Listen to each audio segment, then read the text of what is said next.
दूसरों की मदद कीजिए। अजीत आज बहुत खुश था।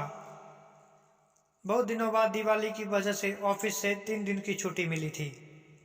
अजीत ने परिवार सहित कहीं बाहर खाने का प्लान बनाया।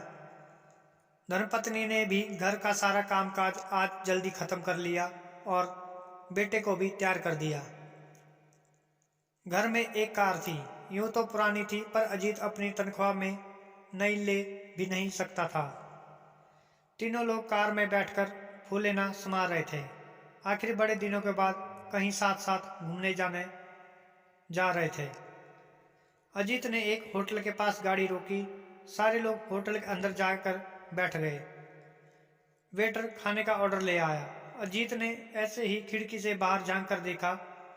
तुरंत वो उछलकर बाहर की ओर भागा और पीछे पीछे श्रीमती भी भागती नजर आई। वहां बैठी एक वृद्ध महिला ये सब देख रही थी।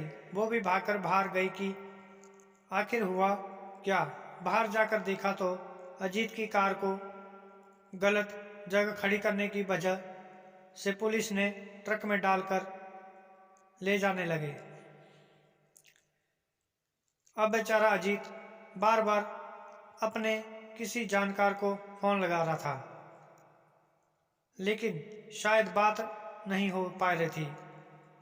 सारी खुशी का माहौल टेंशन में बदल गया। जो जो अजीत और उसकी पत्नी के चेहरे पे साफ देखी जा सकती थी। बूढ़ी औरत ने कुछ सोचकर पुलिस वालों से पूछा कि इस कार को वापस देने का कितना पैसा लोगे।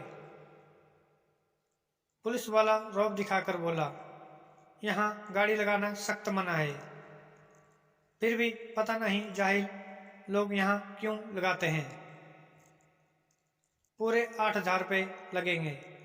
बूढ़ी औरत वापस होटल में गई और अपना पर्स लेकर आई और 8,000 रुपये निकाल कर पुलिस वाले को दे दिए।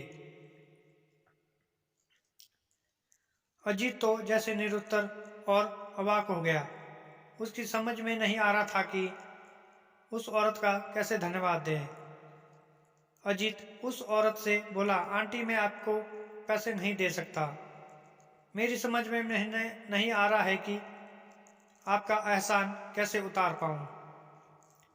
बूढ़ी महिला ने कहा, मैंने कोई एहसान नहीं किया और तुम्हें कुछ करने की जरूरत नहीं है। बस एक वादा करो कि कभी किसी की परेशान देखो तो उसकी मदद करने पीछे मत हटना। ये सुनकर जैसे अजीत का मन ही बदल गया। सोचा मैं दिन भर लोगों की कमियां ही गिनता रहता हूं। मैंने कभी किसी की मदद करने की नहीं सोची। मित्रों, मेरा निवेदन है कि अगर आपको हमारी कहानी पसंद आई तो सब्सक्राइब करें। धन्यवाद।